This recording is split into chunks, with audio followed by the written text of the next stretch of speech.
Hello guys, this is Ed back at the shop.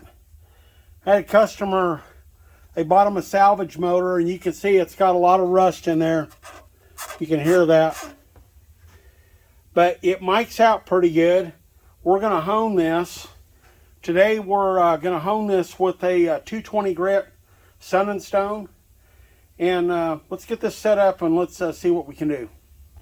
And you can see here I had to put some parallels under the end of my fixture, and ordinarily I'd put a bar through the mains. I can't put a bar through the mains because the seal surface is too small on the rear main to let my bar go through. So we're using our overhead clamp bar, put a couple parallels. I tried to get this water tube out and I didn't want to take it out and destroy it, so I just kind of left it alone. We're kind of work around that.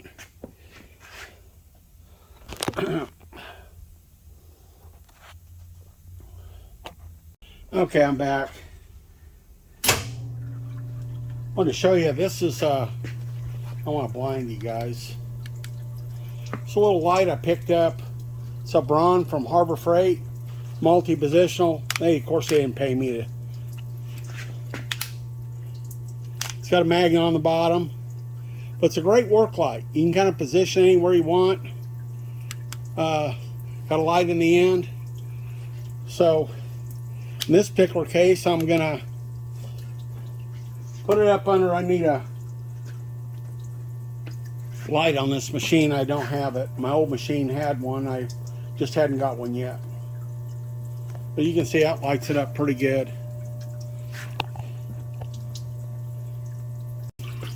Okay guys, I've got this set up. I'll get as close as I can. I've kind of already took a few strokes. I'm basically done. But we'll just, so you can see what I'm doing here.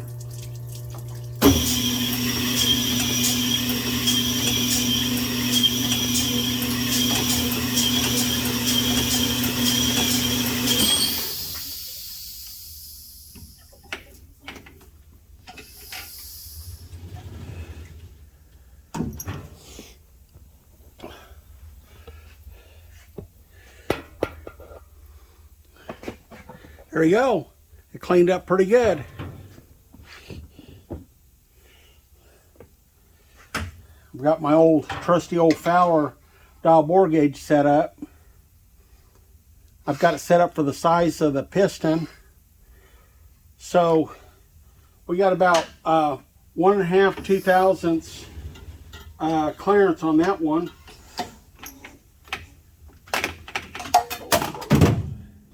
You're not supposed to do that.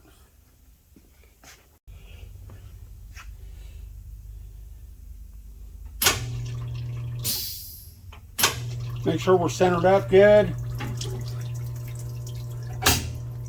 Contact. That one's a little rough. You can hear it.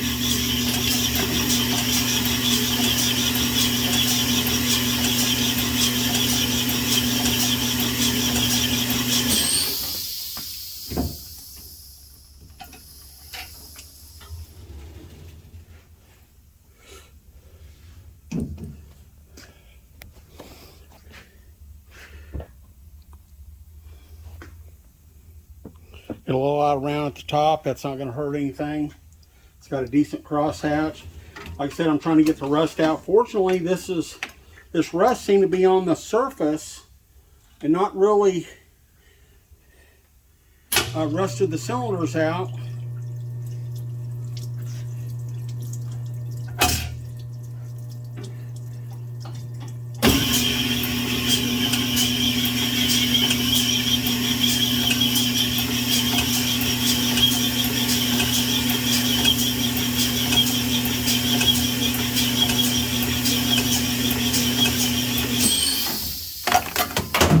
Did it again. You know, things come in three, so I wonder what's going to happen next.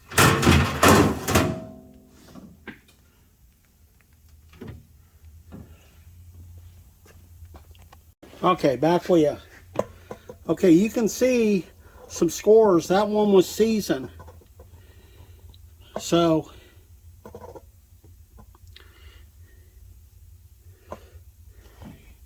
let's see if I can take a little more out of there.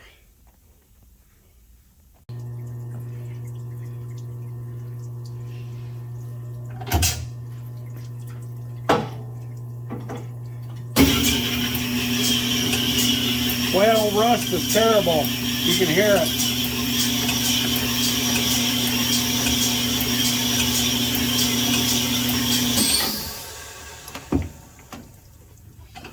Must have got oil on my light or something, the other light, and I think it's not working now.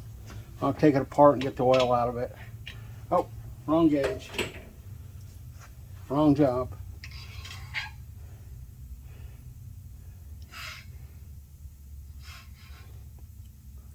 Not bad for an old block. It's got maybe 1.5, 2/1000 taper. I'm going to hit this one cylinder again a little bit.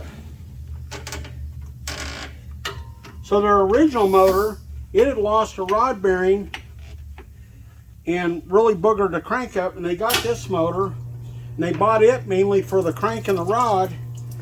But the block was, it bought it out of a salvage yard, and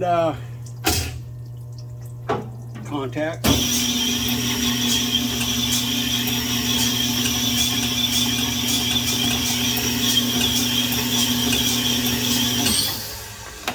Give a little more bottom dwell. See if I can get some of that scratches down in there out of there.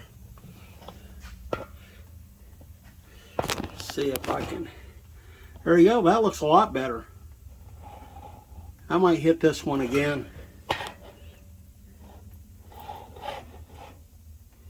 Yeah, I think I can hit that a little bit better.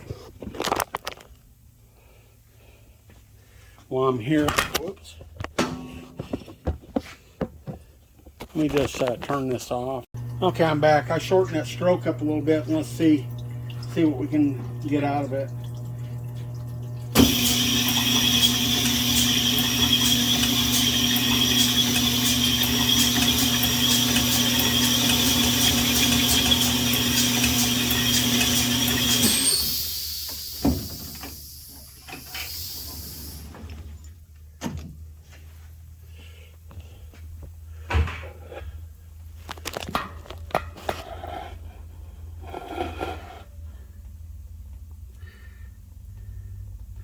Looks pretty good.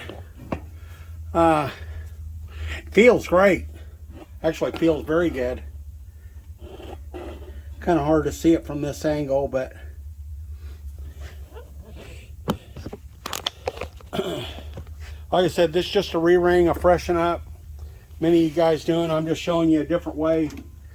Point with a machine. In this case, where it's rusty, I'd definitely prefer to do it this way.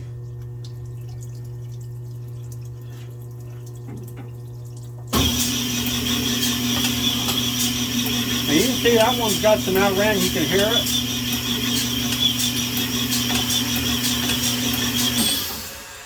Probably notice when this thing starts stroking, at first, it starts out slow. It's kind of a built-in safety feature. So, in case you're gonna, well, grab the wrong wrench again. Wrong dial bore gauge.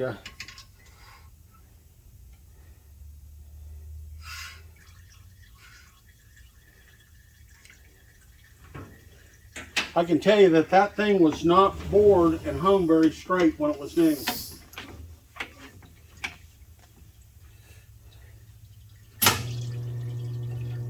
People probably wouldn't like me saying that, but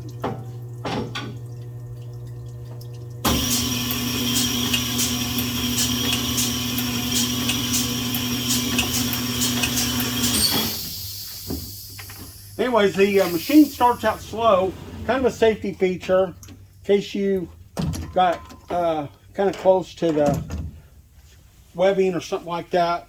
It'll go kind of slow, and then once it's cleared, it'll speed up. And then, of course, that's where you really get your crosshatch. Sorry about that.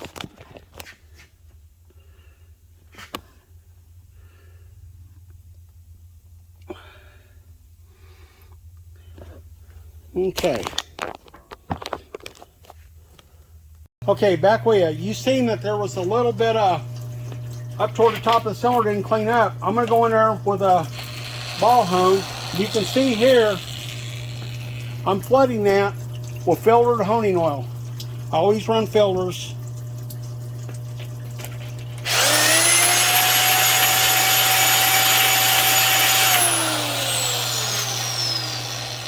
That's one of my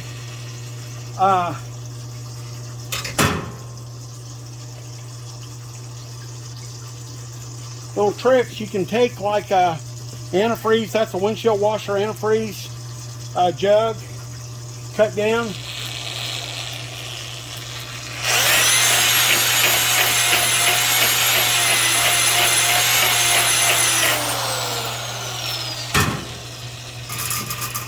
That kind of keeps that oil from splattering everywhere.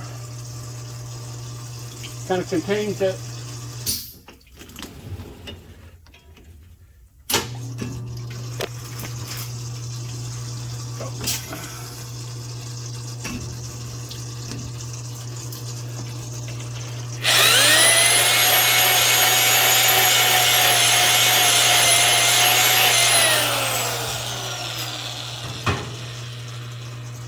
And I think I've said before in some of my other videos, I really like BRM. BRM didn't pay me to say this. That stands for Brush Research Manufacturing. And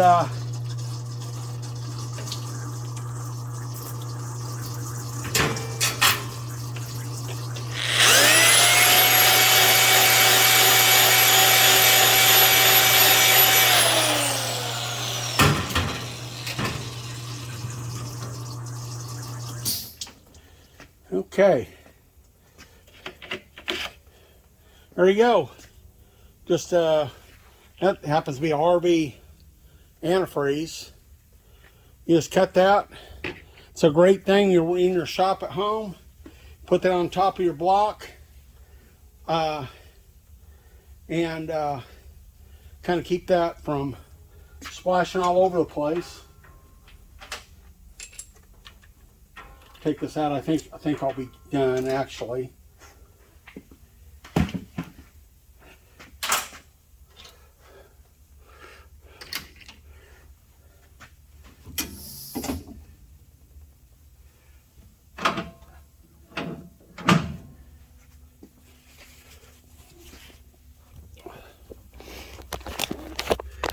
Okay, the reason I got the block turned over is let the oil drain out that got in the water jacket. It still has the freeze plugs and stuff in it.